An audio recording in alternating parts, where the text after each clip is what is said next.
So this week we are looking at the 6 key questions that help you choose your best feature film idea.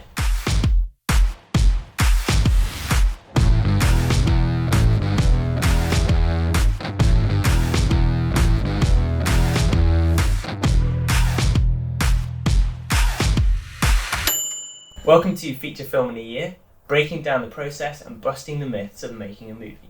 So we are talking about 6 key questions for choosing the best idea for your next feature film. And we're on to our 3rd question, which is there enough meat to this idea that you have?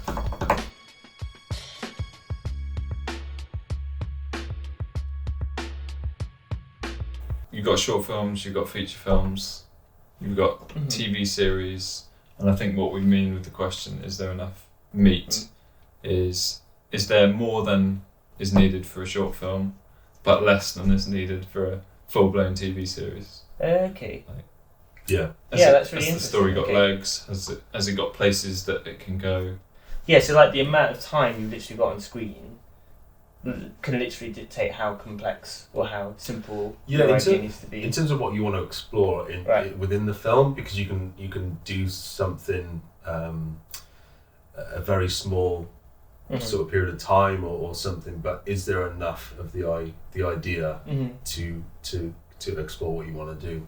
So with shorts, it's often the opposite way around in terms of you have too much to fit in to a small but then with a feature equally, if you don't have enough, if you don't know what you're doing, you don't the idea, you don't know what you're focusing on, then it can just be boring. Okay. Yeah, totally. I think we've definitely seen shorts that have been way too ambitious for their length. They try to fit what should have been a feature into a short, but the other way around is also true. Features where you're like, okay, that could have been a short film. Yeah. Do you feel like character is a helpful thing to discuss in terms of a complexity of a story or the meat of it? Again, it's difficult to talk generally, I think, in terms of every filmmaker, because every filmmaker has the certain... but for me, personally, if there's an engaging character, a complex character, something that I can relate to, not necessarily on a human level directly, in terms of direct experiences, but I think there's themes within the human condition that are really interesting to explore, that everyone can relate to. So that's one of the that's one of the big factors for me in terms of thinking. All right, so what's the character? What's the characters in our film? What's their worldview? What's their complexity? What happens when they come together? What happens when they're apart? And in terms of exploring, the meat of an idea, I think there is a good quote in there in terms of, which again I've forgotten. It's something about a kind of simple story and complex characters, or simple story, complex emotions. So basically, what is going to be the interesting, and that's a character. That's a character will view, but it can be if it's an action film, it's action sequences, whatever's going to be engaging in the film. For me, the difference between short films, feature films, and then TV series, in terms of how much meat you've got for each of those, is the depth that you go with the characters. Okay. And probably the easiest way to see that is to think of a TV series that doesn't go deep with its characters. And it's basically just like sitcoms, things where the characters don't change. You still have interesting characters, but what drives those series is not discovering more about the characters, it's just kind of new jokes or new scenarios. So for something to have meat at that level, you've just got to have some way of producing new ideas, a new detective story each week, a new kind of comic scenario each week. But even then, I'm struggling to imagine to bring to mind a TV series that doesn't still kind of mess with the growth or decline of a character.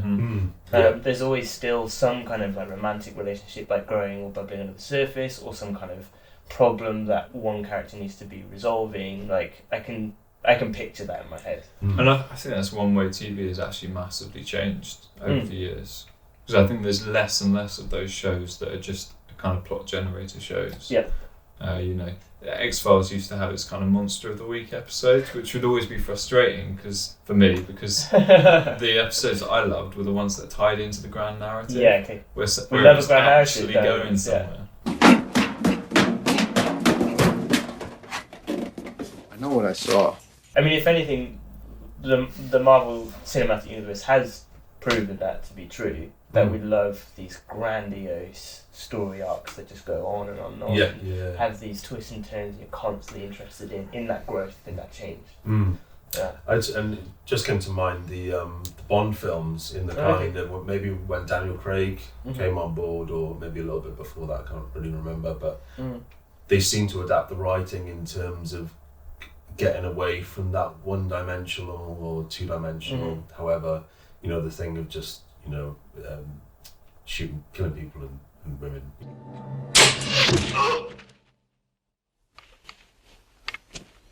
I think you got the point.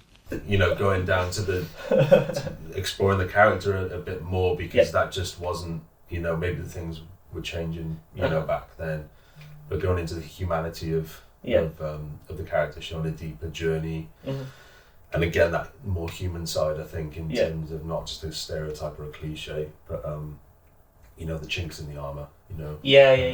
So that's interesting. Like, growing up watching film, I mean, I was a kid because of growing up, but like, it was just... You were a kid? Yeah, strange, isn't it? But like, just watching films was kind of like, it was just like story, plot, give you story. But nowadays I hear more and more the phrase like, oh, I love an origin story.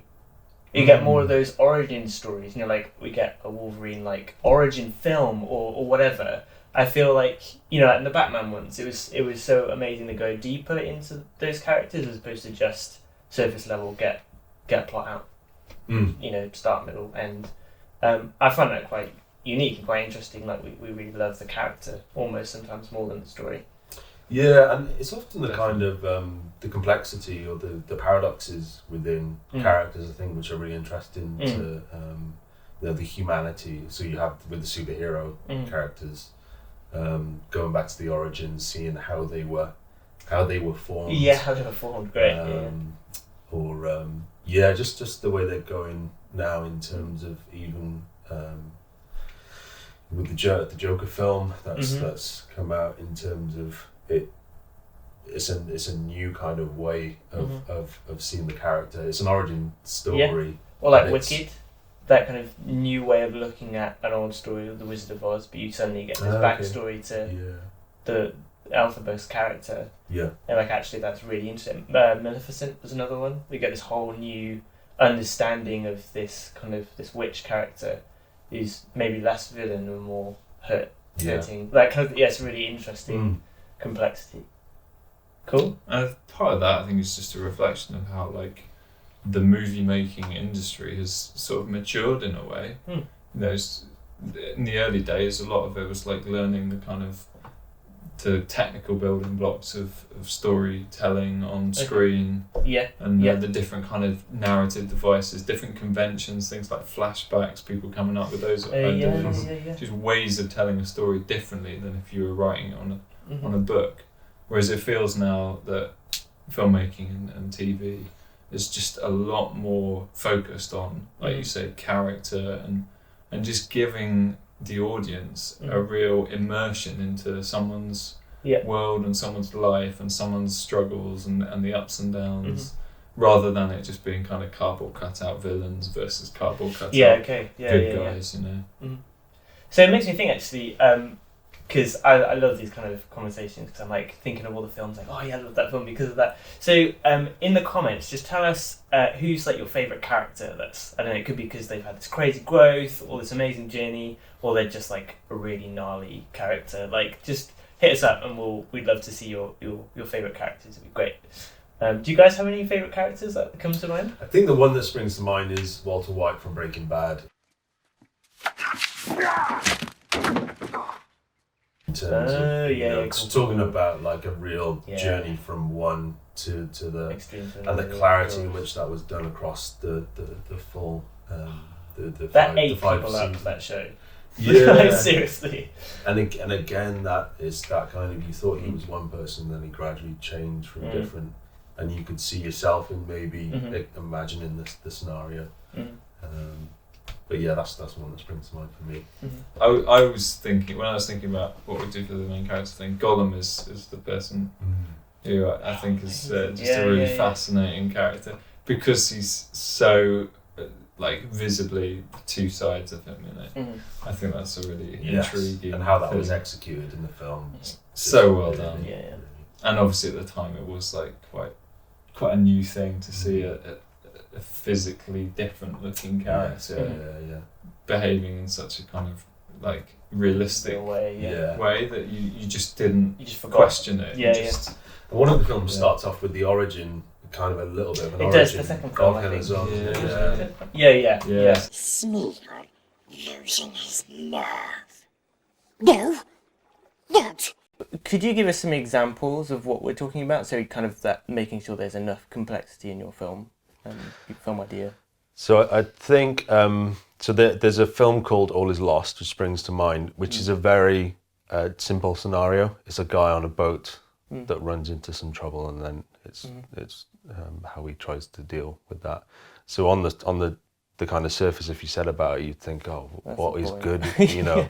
And I think there's only very few lines of dialogue, which I think is a bit of voiceover on it. Wow. So in terms of a That's feature really film, if you kind of said, oh, you know, this is my feature film, and some people did not like it, but I liked it because it had, even though the scenario was simple, because of the different elements in there, in terms of the vision and the preciseness, if that's a word, of the director, the performance, and you know the location. It was a very interesting. The ending as well was really interesting. So that was an example of a very simple as well, right? Yes. So it was very small increments, but again, it was a thing of, you got on board with the character. You wanted him to get out of the difficult scenario. You always think in that type of kind of needing to escape or be rescued. You think, oh, what would I do? As you're saying that, it reminds me of Castaway. It feels like it's got that similar. Actually, it's a very simple story for the length of the film, but it's just so engaging because you're like, I want to see this guy make it. Yeah. So it's in that sense, it doesn't have to be a thing where there's I'm doing a feature film, so it has to be this, you know, this has to happen, then this has to happen, this has to happen. Right, okay, because that's a common thing to kind of like, these are the 5 steps. In, I think so. That is helpful, actually, But in terms of just thinking, you know, my vision for this is to really focus on these certain aspects. And that will, you know, this is the right, you know.